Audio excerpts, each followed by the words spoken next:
Hello, this is a special presentation of Stage Explorations, and we are here talking about the Long Beach Shakespeare Company. Dana, Yes, Brenda. when did you first fall in love with theater and Shakespeare?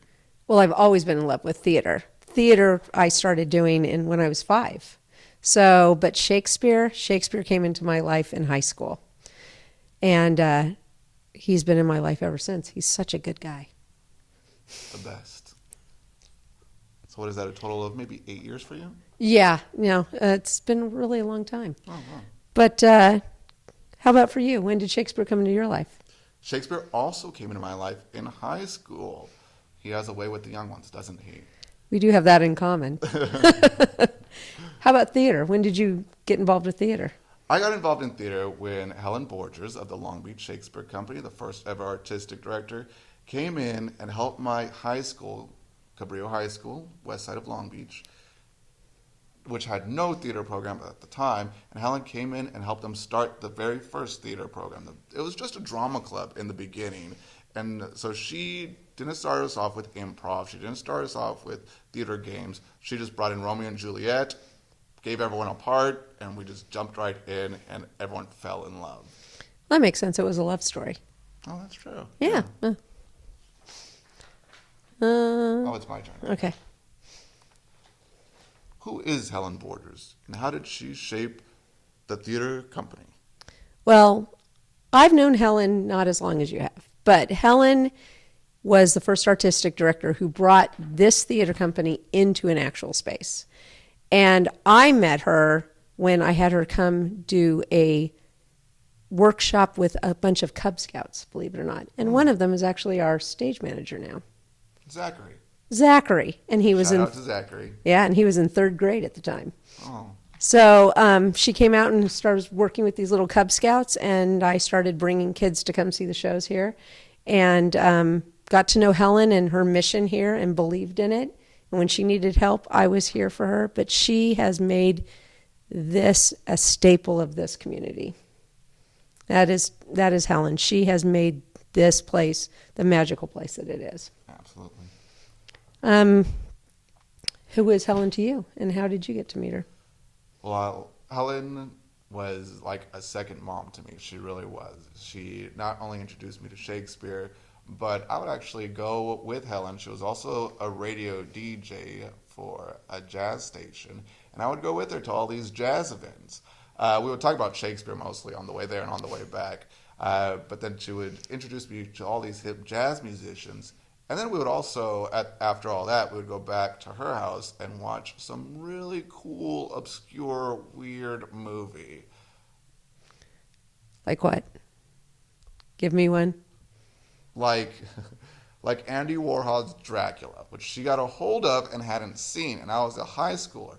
And if anybody's seen that, it's pretty risque, and she did not know that, and she was mortified when she put on the movie with this high schooler over her house, and it's pretty red light district. Wow. Yeah.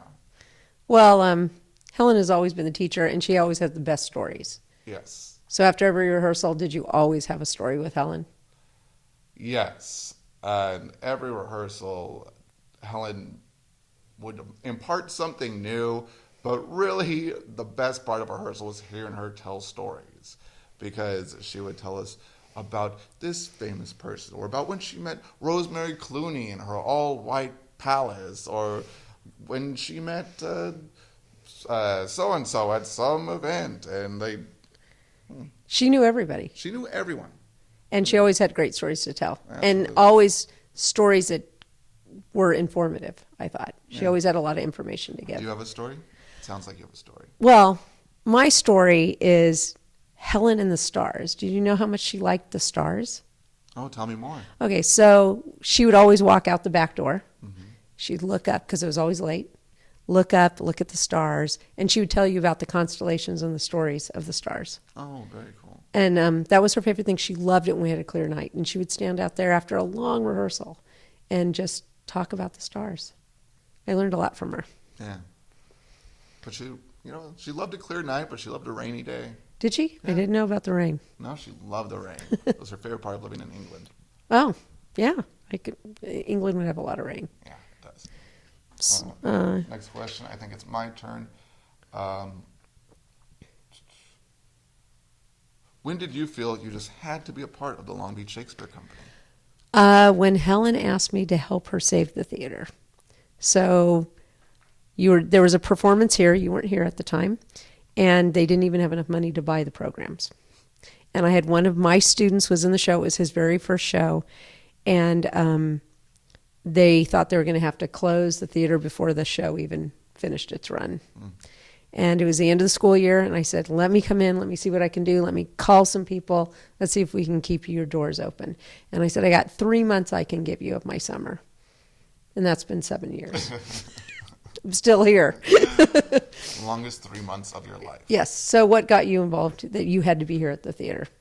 I had to be here because when I first started with Helen and she helped us start that drama club, at the end of that school year, I still wanted to keep going. I didn't want to stop doing Shakespeare. And so I went to a program called School to Career here in Long Beach and Signal Hill, and I told them that I wanted to do this internship with the Long Beach Shakespeare Company, and they wanted to bring me along. So what we ended up doing was touring at the Renaissance fairs that year. And we went up to Ojai and Escondido, and we camped out because we were so broke. We didn't have hotel rooms. We're always broke. We just camped out backstage and stayed there the whole time. And let me tell you, Renaissance fairs get really weird when everyone goes home. I do have another question for you, but you were gone for a while. You went to New York, you traveled, you were in LA. Mm-hmm. What brought you back home? Last year in November of 2017, well, actually a little before that, Helen got very ill, and things for her health were taking a turn for the worse. And she needed me, and so I decided that this is where I had to be. And she had always asked me if anything ever happened to her to take care of the theater company. So when things actually were hitting the fan, came time to make good on that promise. And I came down here, and I saw her in the hospital bed, and I told her, don't worry, I have the company. It's taken care of. Dude. So do you feel like you're home? I do. I do feel like I'm home, and I feel like this is where I'm supposed to be, and I feel like this is probably almost the correct path all along. Is it only Shakespeare plays that we perform, or do we do other classics? We perform much more than Shakespeare. We also perform can I look in the camera this time? We perform a lot more than just classics. We perform radio plays that can range from Sherlock Holmes tracking down Moriarty to Captain Nemo taking you 20,000 leagues under the sea, up to even Peter Lorre, bringing you a little horror story during Halloween time. So we jump all over the place, and we are very excited this year to have Christopher Marlowe's play Dr. Faustus on our schedule. I think we've also done some things that come from poems, too. So they're not even truly stories. They're poems like Child's Christmas in Wales. Sir Gawain and the Green Knight. And we even did that medieval play last Christmas, The Wakefield Second Shepherd's play. Which, even if you tell a medieval literature major that you're doing that, they say, what? We kind of have a wide variety of stuff going on. We do. How are the classics, especially Shakespeare, relevant to today's audience? Well, I think that there are no new stories. I think that all these classic plays from Shakespeare's time, we just keep seeing those stories being done over and over and over again in a different form. But I think because the stories are so good and the characters are so good that they stand the test of time. And that's why they can keep being recreated into different formats. But that it's wise for us to go back and visit the original form in which they were put in. For you, do you want to answer that same question? No, you do. Okay. If you had to choose one, what would be your favorite Shakespeare play and why? Easy peasy. If I had to choose one Shakespeare play to be my favorite, it's The Winter's Tale every time.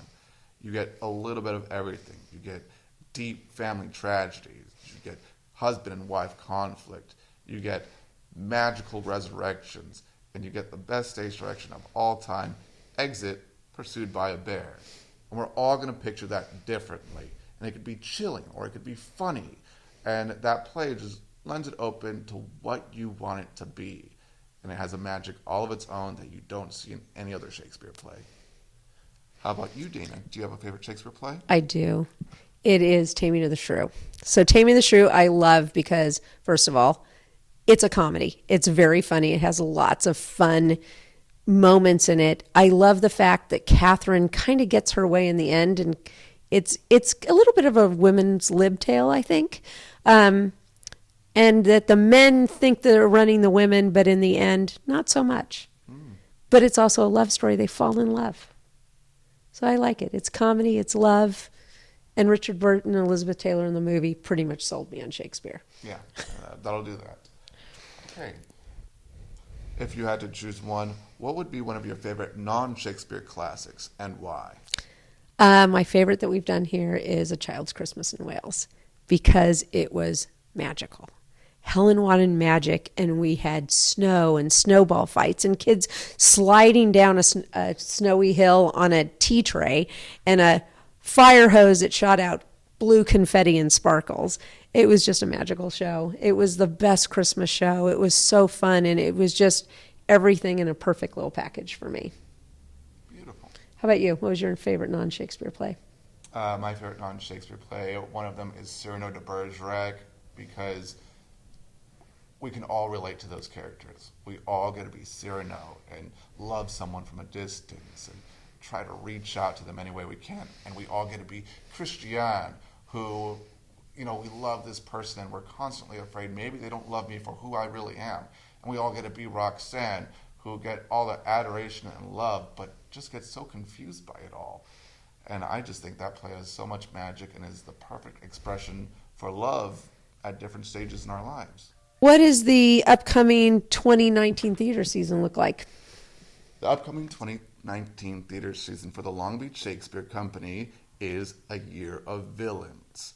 This year we're exploring who are the bad guys? What is a villain? So many times in this country these days, there's so much anger that can be misdirected, or we could perceive someone as our enemy or as our villain. But really, the villains tend to be the people who undercut what we value as a society.